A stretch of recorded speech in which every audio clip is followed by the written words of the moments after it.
트럼프 미국 대통령이 이례적으로 중앙은행인 연방준비제도 워싱턴 DC의 본부를 방문해 금리 인하와 관세 대응을 놓고 대립 중인 제롬 파월 연준 의장과 치열한 신경전을 벌였습니다.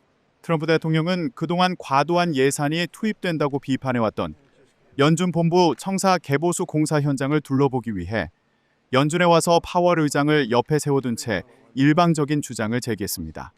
특히 공사 예산이 27억 달러였던 게 31억 달러로 많이 올랐다는 트럼프 대통령의 주장에 파월 의장은 고개를 가로저은 뒤 연준 관계자로부터 그런 말을 들은 적이 없다며 반박했습니다.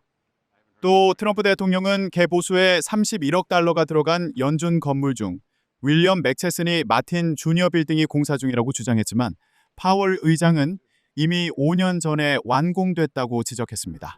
이어 부동산 개발업자로서 건설공사 관리자가 예산을 초과하면 보통 어떻게 하나라는 기자의 질문에 파월 의장을 옆에 두고 태연하게 해고할 것이라고 답했습니다.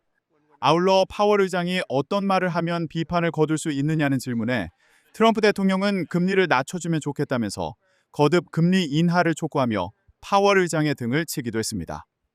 트럼프 대통령은 그동안 금리 인하를 주장하면서 이에 부정적인 파월 의장을 멍청이라고 부르는가 하면 내년 5월이 임기 만료인 파월 의장의 조기 교체 필요성을 공언하며 사퇴를 압박해왔습니다. 지난달 미국 주택 건설의 대부분을 차지하는 단독주택 착공이 11개월 만에 최저를 기록했습니다. 관세로 인한 건설 원자재 가격 상승과 경기 불확실성, 높은 모기지 금리로 인해 미국의 2분기 주거 관련 투자가 위축된 탓입니다. 6월에 단독주택 신축 허가 건수 역시 2년여 만에 최저로 떨어져 주택 건설업계의 비관적인 심리를 반영했습니다. 실제로 경기 둔화 우려에 따른 수요 감소로 신규 주택 재고는 지난 2007년 말 이후 최고 수준으로 쌓였습니다. 주택시장은 물가의 큰 비중을 차지하는 주거비는 물론 가전제품과 가구 소비와도 연결돼 경제적 파급력이 큽니다. 미국 주택시장의 장기적인 약세가 경제 전반으로 확산할 것이란 우려가 나오고 있습니다. 주택시장 활성화를 위해선 모기지 금리 인하가 필요하지만 기준 금리는 트럼프 대통령의 관세로 인한 물가 인상 대비 때문에 낮출 수 없는 상황. 하지만 트럼프 대통령은 연방준비제도가 고금리로 주택시장을 질식시켜 젊은 사람들이 집을 사기 어렵게 만들었다며 파월 연준 의장을 탓했습니다. It does hurt people wanting to get a mortgage. People want to buy a house. He's a terrible Fed chair. 하지만 모기지 금리에 큰 영향을 주는 미 국채 금리는 트럼프 대통령이 파월 연준 의장 해임을 추진하면서 오히려 급등했습니다. 또 트럼프 대통령의 강경한 이민자 단속이 건설 현장에 노동력 부족을 부른 것도 시장에 악영향을 주고 있습니다. 경제 전문가들은 관세와 고금리의 여파로 미국의 주택 건설이 여름에 이어 가을까지 지속적으로 약세를 보일 것으로 전망했습니다. 뉴욕에서 YTN 이승윤입니다. 트럼프 미국 대통령은 최근 관세 수입에 크게 고무됐습니다. Our country made $25 billion last month. $25 billion. It hasn't done that in a long time, and a lot of that's done because of good management. And number one, and maybe even more importantly, the tariffs that are pouring in. 6월 소비자 물가가 오르긴 했지만 전문가 예상치에 부합하는 지표가 나오자 더 탄력을 받았습니다.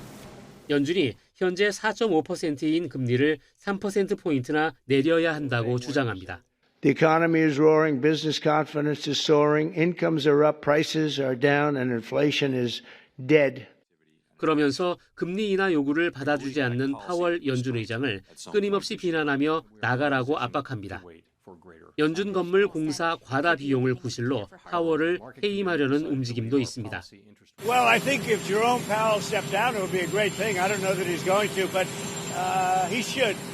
Jerome Powell's been very bad for our country. We should have the lowest interest rate on earth. 일단 시장에선 파월 의장 해임 가능성을 20% 미만으로 평가합니다.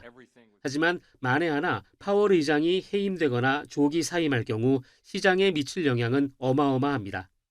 도이치방크는 파월이 해임된다면 24시간 안에 달러 가치가 3에서 4% 급락하고 미국 국채 수익률은 0.4%포인트까지 오를 것으로 내다봅니다. 달러 기반 자산의 급격한 가치 하락과 함께 글로벌 투자자들의 자금 이탈도 가속화할 수 있습니다. 의장 해임은 연준 독립성의 심각한 도전으로 받아들여져 미국을 넘어 전 세계 경제에 큰 충격을 주게 됩니다. 연준은 오는 30일 새 기준 금리를 발표하는데 이번에도 동결할 가능성이 높습니다. YTN 권영입니다. 트럼프 미국 대통령이 파월 연준 의장을 해임할 것이란 보도가 나오면서 미 국채 30년물 금리가 장중 심리적 저항선인 5% 선을 넘어섰습니다. 장중 5.078%까지 올라갔다가 트럼프 대통령이 파월 해임설에 선을 긋자 상승폭을 반납했습니다. 이에 기술주 중심의 나스닥 지수가 최고치 기록을 다시 경신했고 뉴욕 증시 3대 지수 모두 상승 마감했습니다. And then we saw the markets react violently, both the bond market and the stock market, and the slow move back. 기준금리 결정을 2주 앞둔 연준은 트럼프 대통령의 관세로 미국 기업들이 비용 인상분을 소비자에게 전가하고 있다고 밝혔습니다. 경제 상황 조사 보고서인 베이지북을 통해 늦여름까지 소비자 물가가 더 빠르게 오르기 시작할 가능성이 커지고 있다고 전망했습니다. 이처럼 관세의 부작용이 심각해짐에 따라 트럼프 대통령의 압박 속에도 연준이 기준 금리를 또다시 동결할 것이란 전망이 힘을 얻고 있습니다.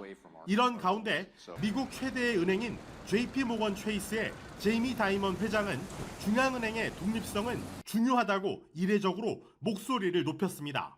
트럼프 2기 들어 비판을 자제했던 다이먼 회장은 연준을 갖고 장난치는 건 역효과를 낳을 수 있다며 월가 전체를 대변해 작심 발언을 내놨습니다. 미국 2위 은행인 뱅크 오브 아메리카의 브라이언 모이니안 CEO도 연준의 독립성을 강조하며 파월 해임 반대 의견에 힘을 보탰습니다. 뉴욕에서 YTN 이승윤입니다.